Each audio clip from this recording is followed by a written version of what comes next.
नमस्कार. श्री छत्रपती शिवाजी महाराज सर्वोपचार रुग्णालय व डॉक्टर वैशंपायन स्मृती शासकीय वैद्यकीय महाविद्यालय सोलापूर येथील गट ड पदभरतीच्या संबंधाने काही नवीन अपडेट्स आणि त्याचा अभ्यासक्रम काय आहे, यासंबंधी आज आम्ही व्हिडिओ टाकत आहोत. अ, यापूर्वी 2 व्हिडिओ आम्ही केलेले आहेत. पहिल्या व्हिडिओमध्ये आम्ही सर्व ही भरती प्रक्रिया जी आहे ती कशी होणार आहे आणि अ, त्याचा फॉर्म कसा भरावा यासंबंधी डिटेलमध्ये माहिती दिलेली आहे. आणि दुसरा व्हिडिओमध्ये आम्ही पहिल्या व्हिडिओमध्ये ज्यांनी प्रश्न विचारले होते त्यांच्या शंकांना उत्तर देणारा व्हिडिओ केलेला आहे. हा व्हिडिओ ज्यांनी कोणी बघितला नसेल, ज्यांना अजूनही बघायचा असेल, तर त्यांची लिंक कमेंट बॉक्समध्ये आम्ही देत आहोत आत्ता. तो तुम्ही मागचे दोन्ही व्हिडिओ तुम्ही बघू शकता आणि तुमच्या शंकांना त्याची उत्तरं मिळू शकतील. अ, आज जी सर्वात महत्त्वाची अपडेट आहे ती अशी आहे, की श्री छत्रपती शिवाजी महाराज सर्वोपचार रुग्णालय सोलापूर, म्हणजे सिव्हिल हॉस्पिटल इथल्या पदभरतीची फॉर्म भरायची शेवटची मुदत जी होती, तर ती 12 नोव्हेंबर ही होती आणि ती आम्ही वाढवलेली आहे आणि वाढवून 20 नोव्हेंबर ही केलेली आहे. कॉलेजची म्हणजे मेडिकल कॉलेजच्या पदांच्या भरतीचा फॉर्म भरण्याची मुदत ही अगोदरपासूनच 20 नोव्हेंबर आहे. जेणेकरून आता दोन्हीकडचे फॉर्म तुम्ही 20 तारखेपर्यंत भरू शकाल. तर मी सर्वांना, हा व्हिडिओ पाहणाऱ्यांना आवाहन करतो, की हा व्हिडिओ तुम्ही जास्तीत जास्त शेअर करा. जेणेकरून ज्यांचा अजूनही कुणाचा फॉर्म भरायचा राहिला असेल, किंवा ज्यांच्यापर्यंत पोहोचला नसेल, तर त्यांच्यापर्यंत ही माहिती पोहोचेल आणि ही पदभरतीसाठी ते फॉर्म भरू शकतील. लक्षात ठेवा मित्रांनो, हे गट ड म्हणजे चतुर्थ श्रेणी कर्मचाऱ्यांची पदभरती आहे आणि ही पर्मनंट पदं आहेत. त्यामुळं जास्तीत जास्त लोकांपर्यंत हा व्हिडिओ आपण शेअर करावा अशी मी विनंती करतो. दुसरी महत्त्वाची बाब मी इथं विशेषत्वानं नमूद करू इच्छितो, की ह्या भरती प्रक्रियेमध्ये ही भरती प्रक्रिया कशी होणार आहे, तर अ, ही ऑनलाईन एक्झाम होणार आहे आणि ऑनलाईन एक्झामच्या मार्क्सवरती तुम्हाला तुमचं सिलेक्शन होणार आहे. याच्या इंटरव्ह्यू होणार नाही आहेत. आणि त्यामुळं मी एक आव्हान करू इच्छितो. अ, मी शासनामार्फत आणि मी स्वतः हे आवाहन करू इच्छितो आणि विशेषतः आमचे माननीय अधिष्ठाता यांच्यातर्फे मी हे आवाहन करू इच्छितो, की ही भरती प्रक्रिया जी आहे, ती अतिशय पारदर्शक होणार आहे आणि याच्यामध्ये कुठंही कुणी जर लाच मागण्याचा काही प्रयत्न केला, तर आपण तो निग्लेक्ट करा त्याच्याकडे किंवा तुम्ही सरळ ए-सी-बीला कळवा. कुणालाही तुम्ही पैसे देऊ नका आणि फसवू नका. कारण ही प्रक्रिया जी आहे ती पूर्णतः पारदर्शक होणार आहे. जर कोणी पैसे मागत असेल, तर ते चुकीचं आहे आणि ती बाब तुम्ही अ, अ, लाचलुचपत प्रतिबंधक खात्याच्या नजरेस निदर्शनास आणून द्यावी, असं मी आवाहन करतो. आता यानंतर बऱ्याच जणांनी जे काही सारखं विचारत होते, की खरं तर हे बुकलेट आम्ही साईटवरती दिलेलं आहे आणि त्या साईटच्या बुकलेटवरती शेवटच्या पानावरती अभ्यासक्रम आहे. तरी पण बऱ्याच जणांचं असं म्हणणं होतं, की अभ्यासक्रम नक्की कसा असेल, काय असेल, याविषयी एक व्हिडिओ करावा आणि त्या विनंतीला आम्ही मान देऊन हा व्हिडिओ करत आहोत. तर या पदाकरता जे अभ्यासक्रम आहे परीक्षेचा, तो 5वी ते 10वी ह्या इयत्तांचा साधारणपणे असा अभ्यासक्रम आहे. 200 मार्कांसाठी ही परीक्षा होणार आहे. 100 प्रश्न आहेत. ही सी-बी-टी बेस्ड म्हणजे कॉम्प्युटर बेस्ड परीक्षा होणार आहे आणि ऑनलाईन परीक्षा असणार आहे. तिथं तुम्हाला एक प्रश्न येईल आणि त्याच्या खाली 4 ऑप्शन्स येतील आणि त्यातला एक ऑप्शन बरोबर असेल, जे अ, उत्तर बरोबर उत्तर आहे, त्याला तुम्ही क्लिक करायचं आहे आणि पुढच्या प्रश्नाकडे जायचं आहे. अशा तऱ्हेने तुम्ही 100 प्रश्न सोडवायचे आहेत. तर ह्याचा जो अभ्यासक्रम आहे, तो मराठी, इंग्रजी, सामान्य ज्ञान आणि बौद्धिक चाचणी, ह्याचे प्रत्येकी 25-25 प्रश्न असणार आहेत. तर आपण सगळ्यात पहिल्यांदा पाहूया मराठी हा सेक्शन.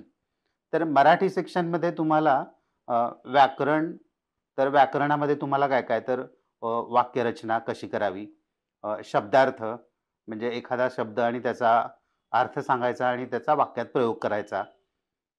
समास, समानार्थी शब्द आणि विरुद्धार्थी शब्द. म्हणजे अतिशय सोपं प्रकारचं हे प्रश्न असणार आहे त्याच्यावरचे. त्यानंतर सर्वसामान्य शब्दसंग्रह, याशिवाय म्हणी आणि वाक्यप्रचार यांचा अर्थ आणि उपयोग. ज्या आपल्या मराठीतील म्हणी असतात, की "काखेत कळसा गावाला वळसा." तर ह्याचा अर्थ काय आहे? आणि हा कसा उपयोग केला जातो? किंवा काही वाक्यप्रचार असतील, की बाबा "नाकी नऊ येणे." तर म्हणजे काय? तर त्याचा अर्थ सांगायचा आणि त्याचा वाक्यात उपयोग करायचा. अशा प्रकारचं हे असणार आहे. त्यानंतर उतार्यावरील प्रश्नांची उत्तरे. तर हा एक सगळ्यात सोपा प्रश्न असतो मित्रांनो. तिथे एक उतारा दिलेला असतो.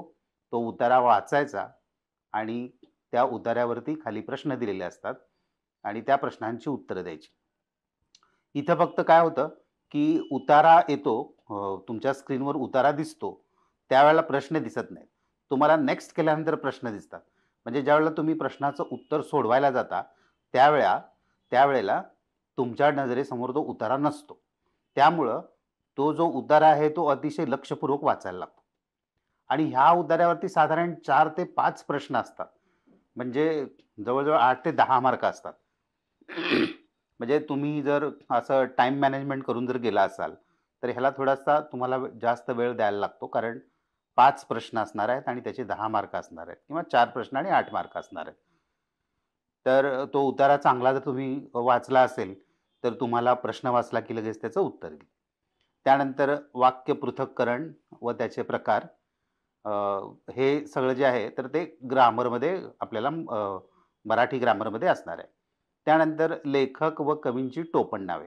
तर आता इथं बघा मित्रांनो, की 5वी ते 10वी पर्यंतचं साधारण मराठीच्या पुस्तकातले जे धडे असतात, तर त्या धडे आणि लेखक आणि त्यांचं नाव जर आपल्याला माहीत असेल, विशेषतः कवी किंवा त्यांची टोपण नावं, तर हा प्रश्न खूप ईझी जाऊ शकतो तुम्हाला. त्यामुळं ते वाचन असणं गरजेचं आहे. तर अशा पद्धतीनं धडे, लेखक आणि त्यांची नावं हे याच्यावरती प्रश्न असणार आहेत. आणि सगळ्यात शेवटचं म्हणजे समूहदर्शक शब्द, ध्वनीदर्शक शब्द, प्राणी व त्यांची घरे. तर हा असा एक बेसिक मराठीचा पेपर असणार आहे. याच्यावरती 25 प्रश्न असणार आहेत, ज्यासाठी 50 गुण असणार आहेत. दुसरा सेक्शन जो आहे तो इंग्रजीचा आहे. यामध्ये ग्रामर म्हणजे व्याकरण. तर जे आपल्याला 5वी ते 10वी पर्यंतचं जे व्याकरण असतं, की ओवेल्स म्हणजे काय? म्हणजे स्वर आणि व्यंजनं म्हणजे काय आहेत? आणि याशिवाय ए एन डीचा कुठं वापर करावा वगैरे या टाइपमध्ये असणार आहे. कॉमन व्होकॅब्युलरी, जे रोजच्या बोलण्यातली जे वाक्य आहेत, शब्द आहेत, तर त्याच्यावरती प्रश्न असणार आहेत. त्यानंतर सेंटेन्स स्ट्रक्चर, याच्यामध्ये तुमचं जे टेन्स असणार आहे, की पास्ट टेन्स आहे, की फ्युचर टेन्स आहे, याच्याबद्दल हे असणार आहे. त्यानंतर idioms and phrases and their meanings, म्हणजे म्हणी आणि वाक्यप्रचार आणि त्यांचा वाक्यामध्ये उपयोग. त्यानंतर कॉम्प्रिहेन्शन ऑफ द पॅसेज, म्हणजे तुम्हाला एक उतारा दिलेला असतो आणि त्याचा सारांश सांगायचा असतो किंवा त्याच्यावरती प्रश्न पण विचारू शकतात. आणि sentence arrangement and error correction, म्हणजे एखादं वाक्य जर असेल तर ते उलट-सुलट लिहिलेलं असतं आणि ते तुम्हाला सरळ कसं आहे याच्यावरती तुम्हाला ते खाली उत्तरं दिलेली असतात. त्यातलं एक तुम्हाला सिलेक्ट करायचं असतं. तर इंग्रजी म्हणजे 10वी बेसला खरं तर इंग्रजीवर 10वीच्या वर्षामध्ये इंग्रजी आणि गणित हे सगळ्यात अवघड विषय असतात आणि ते त्याच्यामध्ये मुलं नापास होत असतात. तर तुम्ही आता 10वी पास झालेला आहात. तुमचं बेसिक क्वालिफिकेशनच 10वी आहे. त्यामुळे तुम्हाला हे सोपं जायला काही हरकत नाही असं मला वाटतं. तर इंग्रजीवरती 25 प्रश्न असणार आहेत आणि त्यासाठी 50 गुण असणार आहेत. आता यानंतर तिसरा सेक्शन जो असतो, तो सामान्य ज्ञानचा असतो. सामान्य ज्ञानचं काय होतं, की ते बऱ्यापैकी व्हास्ट असतं. म्हणजे खूप मोठा असा चंक असतो तो. पण तो आपल्या रोजच्या आपल्या ज्या घडामोडी होतात आणि रोजच्या जीवनामध्ये आपल्याला आवश्यक अशा असतात, तर अशातलेच बऱ्यापैकी प्रश्न असतात. तर ह्या सेक्शनमध्ये काय-काय विचारू शकतात? तर चालू घडामोडी म्हणजे आता इलेक्शन, फॉर एक्झाम्पल, किंवा बिहारचं इलेक्शन कधी झालं? काय झालं? किंवा आता तोपर्यंत जर निकाल लागला असेल तर कोण निवडून आलं? किंवा आता आपले मंत्री जे आहेत महाराष्ट्राचे, तर ते मुख्यमंत्री कोण आहेत? उपमुख्यमंत्री कोण आहेत? या टाईपमध्ये किंवा असा एखादा मोठा कुठं भूकंप झाला असेल किंवा वादळ आलं असेल किंवा पावसामुळं काही हे झालं असेल. चालू घडामोडी म्हणजे जे रोजचा पेपर ज्यांनी वाचत आहेत, तर त्यांना हा पेपर हा सेक्शन अतिशय सोपा जातो. त्यानंतर महाराष्ट्राचा इतिहास आणि महाराष्ट्राचा भूगोल. महाराष्ट्राचा इतिहास मित्रांनो, इथं राज्यकर्ते कोण होऊन गेले, विशेषतः शिवाजी महाराजांच्या काळातील वगैरे असे प्रश्न पडू शकतात. आणि भूगोलामध्ये महाराष्ट्रातली प्रसिद्ध ठिकाणं कुठली आहेत, जिल्हे किती आहेत, कुठल्या जिल्ह्यामध्ये कुठलं त्याचं वैशिष्ट्य आहे, कुठलं पीक येतं किंवा ते कशासाठी फेमस आहे, अशा प्रकारचा असतो. याशिवाय भारताची राज्यघटना याचं फार डिटेल नसणार आहे, पण जे भारताच्या राज्यघटनेविषयी जे ढोबळ प्रश्न विचारले जातील, तर की कलमं किती आहेत, त्याचे भाग किती आहेत आणि महत्त्वाची कलमं कुठली आहेत. म्हणजे आपले नागरिकांचे जे हक्क आहेत, हक्क आणि अधिकार आहेत, मूलभूत अधिकार जे आहेत, तर ते काय आहेत, त्याची कलमं किती आहेत, असं साधारण विचारलं जाईल. त्यानंतर महाराष्ट्राचे व भारताचे नागरीकरण म्हणजे नागरिक शास्त्रावरती प्रश्न येईल तुम्हाला. तर स्वराज्य संस्था म्हणजे काय असतात? त्याची सिस्टम कशी असते? कसं काम केलं जातं? ग्रामपंचायत म्हणजे काय? त्याचे इलेक्शन्स किती वर्षांनी होतात वगैरे अशा पद्धतीनं.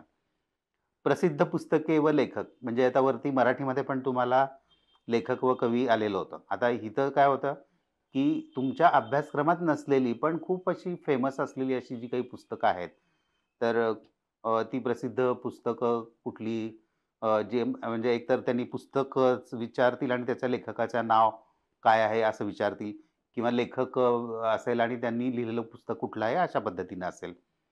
म्हणजे वि. स. खांडेकर, शिवाजी सावंत आहेत, म्हणजे असं मृत्युंजय कुणी लिहिलं वगैरे अशा पद्धतीने ती प्रश्न असतील. त्यानंतर प्रसिद्ध दिवस म्हणजे आपलं काही स्पेशल डेज असतात.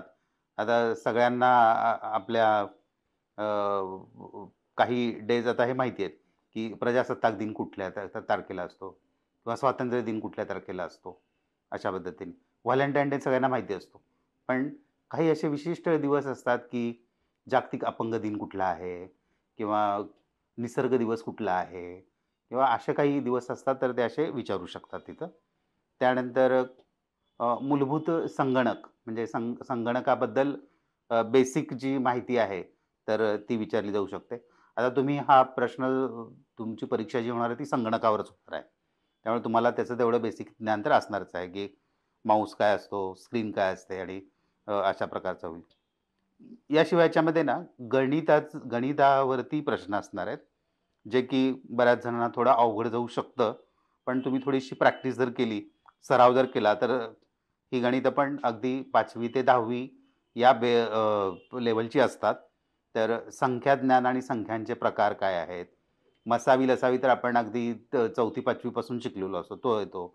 दशांश म्हणजे पूर्णांक देऊन हे करायचं. अपूर्णांक म्हणजे काय? वर्गमूळ, घनमूळ, गुणोत्तर प्रमाण, पदावली, काळ, काम, वेग, सरळ व्याज व चक्रवाढ व्याज, नफा, तोटा, वयवारी, वजाबाकी, व्यवहारी अपूर्णांक, घातांक, सरासरी व शेकडेवारी. आता हे सामान्य ज्ञानमध्ये 25 प्रश्नांपैकी ही गणिताचा भाग आहे. म्हणजे एक साधारण 5 4 ते 5 गणितावरती असं येऊ शकतं.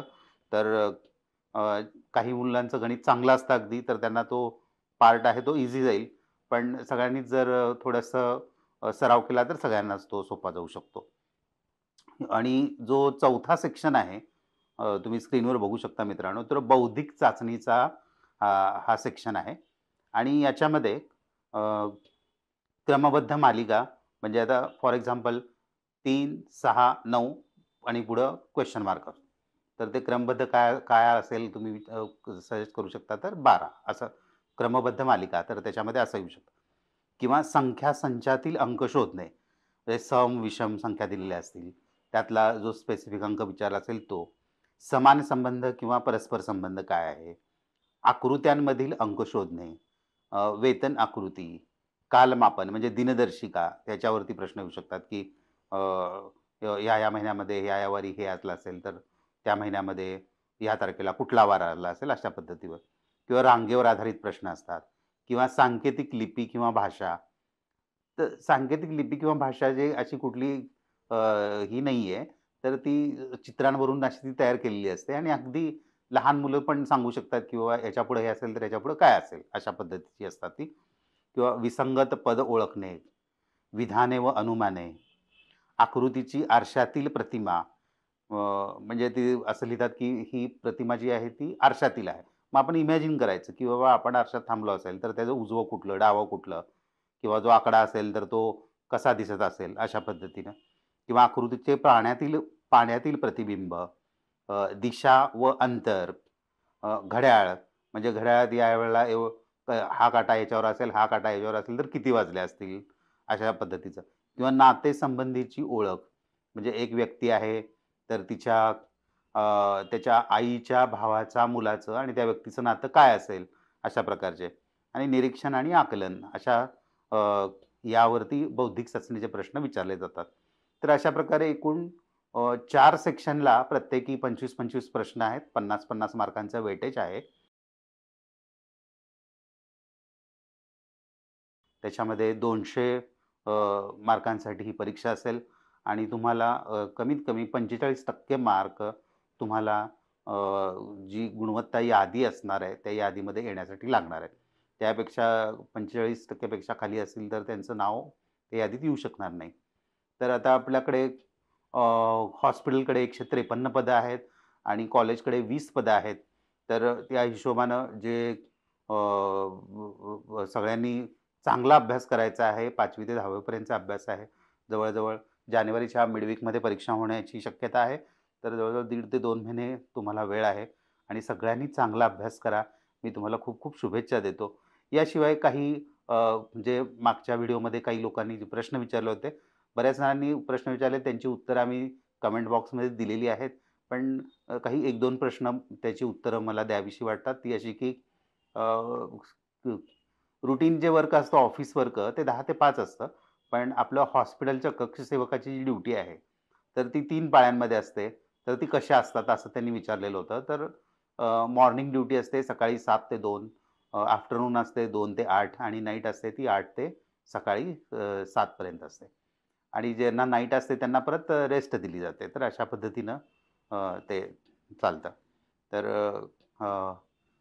अजूनही काही जर तुम्हाला शंका असतील, मला वाटतं मी बऱ्यापैकी तुम्हाला अ, हा अभ्यासक्रम काय आहे हे तुम्हाला सांगितलेलं आहे. तुम्हाला सगळ्यांना समजला असेल. तर लवकरात लवकर तुम्ही अभ्यासाला लागा. या परीक्षेचा पेपर कसा असेल, म्हणजे कशा पद्धतीने सोडवायचा, त्याचा पण एक डेमो टाइप चा व्हिडिओ आम्ही करणार आहोत. तर तो नेक्स्ट वीकमध्ये आपण टाकूया. पण आता तर तुम्ही अभ्यासाला लागा. सर्वांना परीक्षेसाठी खूप खूप शुभेच्छा. धन्यवाद.